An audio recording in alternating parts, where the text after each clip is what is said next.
कहा कि ईब जैसे अब मालिक को तो पता ही था इनकी ब्रेन मिट्टी तो हो ही रही है, अब जो सुख में लगे हैं वो तो सुखी चल ही रहे हैं ना, तो उनको भी दुख आने थे, क्योंकि या तो दोनों भोगने होते, पुण्य और पाप भी। दास देख रहा है सन 1994 से 93 से नाम दे रहा है और 20 वर्ष हो गए पूरे होने को जा रहे, तो उससे लेकर आज तक जिनने नाम ले रखा है जो ठीक मर्यादा में चले हैं, कोई आपत्ति नहीं, उनको पता भी नहीं दुख की चीज हो से।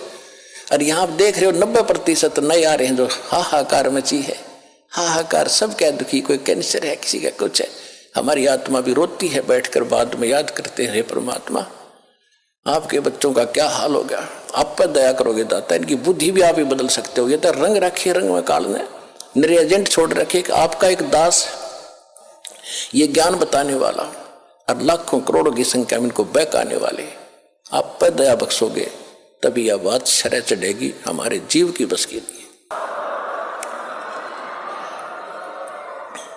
क्योंकि भगवान जब दया बख्शेंगे, जब आप सच्चे दिल से यो मान लोगे Kabir is God, nothing else, और कोई मदद कर भी नहीं सकता। तो ये सारा ज्ञान सुनाने का दास का उद्देश्य भी यही है कि आपको सब प्रमाण दिखा के ये सिद्ध कर दूं कि ये परमात्मा है, इसके बिना सुख कोई दे नहीं सकता, कर्म संस्कार बदल नहीं सकता। और ये अब आपको मिल गया, इसका विधि मिल गई, ये दास ने जो विधि बता दी ये भगवान मिल गया आपने। जैसे पानी प्राप्त करना है, पानी प्राप्त करने के लिए हैंडपंप लगाने की विधि बता दी, हैंडपंप सफल कर लिया तो पानी मिल गया, राम मिल गया आपको, यहीं पर राम मिल गया। और वहां सतलोक में जाओगे तो वहां तो परमात्मा है ही सब कुछ आपका। ये काल का लोक है, इसे बाहर निकाल कर आपको सुख होगा। यहाँ सुख तो ये अस्थायी है, यहाँ सुख भी दे देंगे, राजा बना दिया फिर गधा बन जाएगा। परमात्मा ऐसी गलती ना करें, आपको ऐसा नहीं देंगे। अब भगत हो गए तो अपने हिसाब से तुम्हें यहाँ से निकालने के तरीके अपनाओगा, यहाँ की जो आवश्यक सुविधाएं वो अवश्य देगा, दयालु है। लेकिन आप मांगोगे बकवाद तो वो नहीं देगा, तो उसको मालूम है। जैसे अब्राहिम सुल्तान अदम कितना बड़ा राजा था, कितना सुख था, उसको मालूम था ये पुण्यात्मा पिछले पुण्य को भोग रहा है, बकवाद में लगा हुआ है।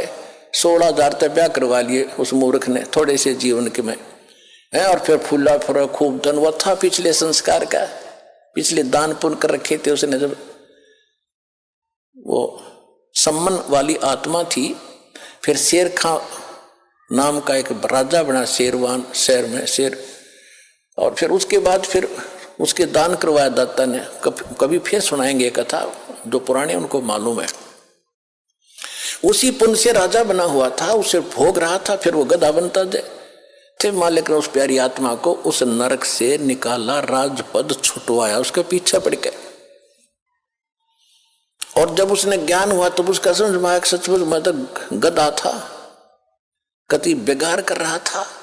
फिर परमात्मा ने कह भी दिया था कि जा अब्राहिम, अब ज्ञान तुझे होगा तो राज कर ले। हाथ जोड़ लिए दाता, अब उस नरक में ना जा, भेजो। अब तो पता लग गया, मजदूरी कर लूंगा, लकड़ी तोड़ के बेच के गुजारा कर लूंगा दाता, तेरा आपका साथ रहे, मेरे मोक्ष चाहिए मुझे, अब कुछ नहीं चाहिए। और हम मांगे भगवान से ये दे दे, ये दे दे, वो दे दे, मांगने की जरूरत नहीं। आने के बाद या तो आपने मांगने की जरूरत नहीं, बालक नहीं, आप उसके बच्चे हो।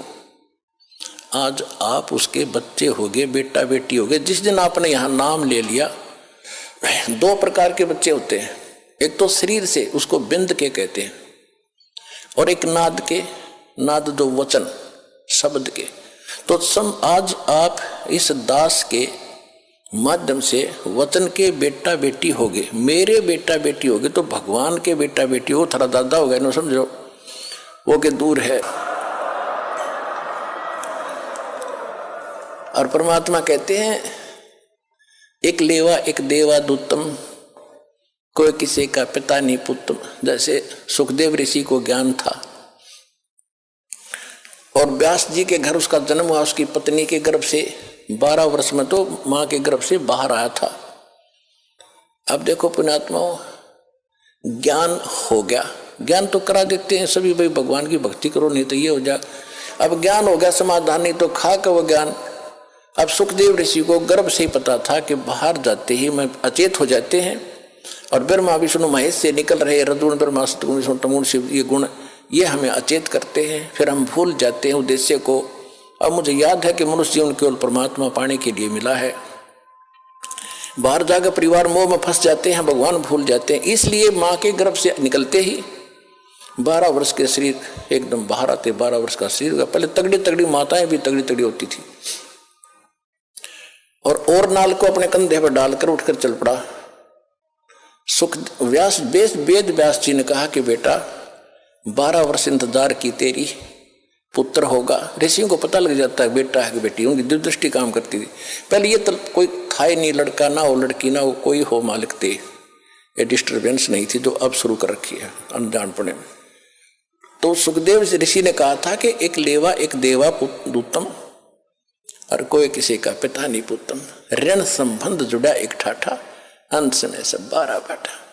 कि पिताजी ना जाने कितनी बार तू मेरा बाप और मैं तेरा बेटा हो लिया, ना जाने कितनी बार मैं तेरा बाप और तू मेरा बेटा हो लिया। ये पूरी चिट्ठी मेरे पास है और इब क्या गलती करूं नहीं, मैं शक्ल भी ना देखूं तेरी बाप, मेरी मोह हो जाएगा आपके अंदर। यूं कहकर पिछले संस्कार से सिद्धि से उड़कर चला गया। पिछला बैटरी चार्ज थी। अब उसको ज्ञान भी था, राजा जनक गुरु भी बना लिया और फिर भी मोक्ष नहीं, क्योंकि राजा जनक कोई ज्ञान नहीं था कि जितना ज्ञान था बता दिया। विष्णु का पुजारी था, विष्णु लोक में वो चला गया राजा जनक, विष्णु लोक में सुखदेव चला गया। अब राजा जनक को परमात्मा उस समय भी मिले थे, लेकिन जब घने ठाठ से थे, और वो समय नहीं था जो दास आपको यहां लाना चाहता है कि ये समय था मोक्ष का। अब राजा जनक जो थे पहले सतयुग में राजा अम्बरीश थे, वो भी विष्णु पुजारी थे। और ये दुर्वासा जैसे ऋषि तोब थे, बड़ी सिद्धि वाले थे, सब उस तो डरते थे। अम्बरीश ऋषि ऐसे साधक थे, शील संतोष के थे, पिछले जन्म के संस्कारी थे। दुर्वासा की सिद्धि ने भी काम नहीं किया उसके ऊपर, आप पे फेल हो गया। बल्कि राजा अम्बरीश के पैर पकड़कर जान बचवाई थी उस दुर्वासा ऋषि। और वही ऋषि अगले जन्म में फिर राजा जनक हुआ और वही राजा जनक फिर चला गया स्वर्ग में। रास्ते में काल कैसे चोरी करता है, कैसे ठगता है आपको। पुण्यात्मा एक एक पर्सन को ध्यान से रखना, प्रत्येक में एक न्यारा न्यारा गुड़ रहस्य निकलेगा। जब राजा जनक ने अपने शासन काल में, जीवन काल में राजा था, बहुत गुणे धर्म पुण्य किए थे, बड़ी बड़ी यज्ञ की थी, 100 मन घी की, सैकड़ों की संख्या, और काफी दान किया था, गौवें दान की थी ब्राह्मण ऋषियों को। लेकिन वो मंत्र ठीक नहीं थे, जैसा किया दान धर्म वो तो मिलेगा ही मिलेगा। तो राजा जनक जब जाने लगा, विमान में बैठकर जा रहा था, काल के दूत वहां से रास्ता था एक, वहां से ले जा रहे थे। वो काल के दूत नहीं थे उसके साथ थे विष्णु जी के गण, विष्णु जी के गण और साथ में कुछ यमदूत भी उसी जहाज में बैठे जा रहे थे। तो वहां जाकर जब एक नरक के साथ से उनका विमान गुजर रहा था, तो नरक के अंदर 12,000 आत्माएं अपने किए हुए पाप कर्मों का वह दंड भोग रहे थे, हाहाकार मचा था, चिल्ला रहे थे। और वो राजा था, दयालु राजा था, अपने राज्य में किसी को कोई दुख होता था तुरंत उसका निवारण करता था, उसको शांति देता था, किसी को दुखी नहीं होने देता था। तो जब उसने वहां जाकर हाहाकार मची देखी तो कहा कि पार्क दो, विमान रोको। विमान रोक दिया कि ये चिल्लाहट कहां से आ रही है, कौन दुखी है इस नगरी में। उन्होंने बताया जी ये नगरी नहीं है तो नरक है, इसमें 12 करोड़ 12 करोड़ आत्माएं इसमें दुख अपना कर्म का दंड भोग रही है। राजा ने कहा कि इनको को छोड़ दो, इनको निकालो इससे। तो पार्षदों ने जो साथ गए थे भगवान के दूत, उन्होंने कहा कि राजन, या आपका हुक्म नहीं चलेगा या तो धर्मराज का हुक्म चलेगा कि धर्मराज को बुलाओ, धर्मराज के पास ले चलो मुझे, या धर्मराज को, यहाँ धर्मराज को बुलाओ, और नहीं तो मुझे भी यहीं छोड़ दो, मैं भी इस नरक में इनके साथ ही रहूंगा, आगे मैं भी नहीं जाता। अब वो संदेशा धर्मराज के पास गया। धर्मराज ने आके पूछा कि राजन क्या कारण है कि ये सब इनको छोड़ो, ये बहुत दुखी हो रहे हैं, मुझसे देखा नहीं जाता। तो उसने बताया जी देखो यहाँ ऐसा नहीं होता, जिसने जैसा कर्म किया वो भोगना ही पड़ेगा, ये मेरी बही मेरी पैड में लिखा है, रिकॉर्ड में, इनको कोई बदल नहीं सकता, मेरी ताकत नहीं है बदलने की। तो राजा जनक ने कहा कि मुझे भी यहीं छोड़ दो, कि ये भी मैं नहीं कर सकता, आपको यहाँ छोड़ने का आदेश नहीं भगवान का, आपको कैसे छोड़ूंगा। तो कहने लगा मैं तो जाता नहीं, करो जो आपने करना है। अब ऐसे पुण्यकर्मी आदमी के साथ, आत्मा के साथ वो भी ज्यादा खस्सा खसाई नहीं करते, फिर अपनी चापलूसी यानी चाणक्य ऋषि अपनाते हैं। धर्मराज ने कहा कि एक काम हो सकता है, आप अपने पुण्य दे दो इनको, पुण्य संकल्प कर दो, उन पुण्यों के आधार से मैं इनको सबको नरक से निकाल दे दूंगा, निकाल सकता हूं, आपके पुण्य इनको मिल जाएंगे, आपको इतना फिर डेबिट हो जाएगा, आपके पुण्य कम हो जाएंगे। राजा जनक बड़े दयालु थे। परमात्मा कहते हैं देखो दयालु होना जरूरी है, लेकिन अपने दयालुता में अपने पैर पर कुहाड़ी मारना कोई दयालुता नहीं है, वो तो मूर्खता है। राजा जनक ने कहा कि ठीक है, मैं इनको अपने आधे पुण्य देता हूं, जितने मैंने धर्म पुण्य किए, भक्ति भक्ति करी है, ठीक है। उसने उधर से काट के उन सब को बांट दिए, आधे पुण्य 12 करोड़ में बांट दिए, उनको सबको बाहर निकाला, अलग से विमानों में बैठाया, राजा के पीछे पूरा लश्कर भेज दिया, चल। अब वो सारे स्वर्ग में चले गए। देखो पुण्यात्मा, ये आपका चोरी हो रही है, आप कहाँ तक ठग लेता है, काल का जाल कितना भयंकर है, तुम तो यहाँ तो पता ही नहीं, यहाँ तो आप ठगे जाते हो, आपके पास तो कोई पूंजी है कोई नहीं, वह बांट बूट के यहीं हो लिए, उसको तो और पूंजी लेकर जा रहा था, वहां ठग ली। अब वो 12 करोड़ आत्माएं पहुंच गई स्वर्ग में, ठाठ से रह रही है उसके पुण्य से। और जब वो पुण्य राजा जनक के दिए हुए वो बख्शे हुए खत्म होंगे, उसके बाद वही आत्माएं फिर पुनः उसी नरक में आएंगी जो उनके पाप न्यू के न्यू रखे थे, वो फिर भोगने पड़ेंगे। उधर से राजा जनक का जब वो आधा खाली कर दिया है, वो फिर खत्म हो गया त्रेता में, द्वापर में तक वो वही रहा, स्वर्ग में इतने पुण्य थे। अब कलयुग में वही आत्मा राजा अम्बरीश की, राजा जनक बने, फिर राजा जनक की आत्मा ये श्री नानक देव जी बने तलवंडी के अंदर। तलवंडी पंजाब यानी पाकिस्तान के अंदर एक तलवंडी गांव है, वहां पर एक कालू राम मेहता खत्री यानी अरोड़ा, उसके घर जन्म हुआ। उसका पिता पटवारी था और स्वयं ये नौकरी करने लगे। फिर एक सुल्तानपुर शहर में एक राजा था, नवाब था, और वहाँ इसकी बहन ब्याही थी नानक साहिब जी के, जो सिख धर्म के प्रवर्तक हैं श्री गुरु नानक देव जी। ये आदरणीय आत्मा कहाँ थी? अम्बरीश, सतयुग में राजा अम्बरीश, लाखों करोड़ों सेना इसके साथ, और हाँ जय जयकार होती। राजा जनक, लाखों सैनिक, लाखों नौकर इसके हाथ जोड़े खड़े रहते थे। और फिर वही अपने पुण्य से खत्म करके क्या बने? स्वयं सुल्तानपुर के नवाब के एक मोदी खाने में नौकर बने। अब परमात्मा याद दिलाते रहे बड़ी आत्मा। अब सुन ले इस विधान को जो हम बताने जाते हैं, चाहते हैं। जब तक हम कबीर परमात्मा की भक्ति नहीं करेंगे, मोक्ष नहीं हो सकता, चाहे कितना कुछ बन ले।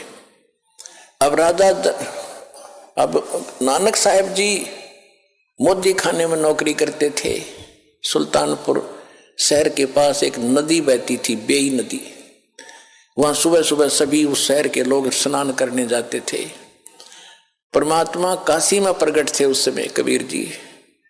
एक वहां पर मिले, जब नानक साहिब जी स्नान करने गए थे तो पहले दिन तो चर्चा हुई, कि मैं कबीर हूँ, काशी में रहता हूँ, धानक का काम करता हूँ, मैं तो आपसे ज्ञान पूछने आया हूँ, मुझे ज्ञान बता दो, मुझे ज्ञान का पता नहीं है, आप तो महापुरुष हो, बड़े भक्त हो।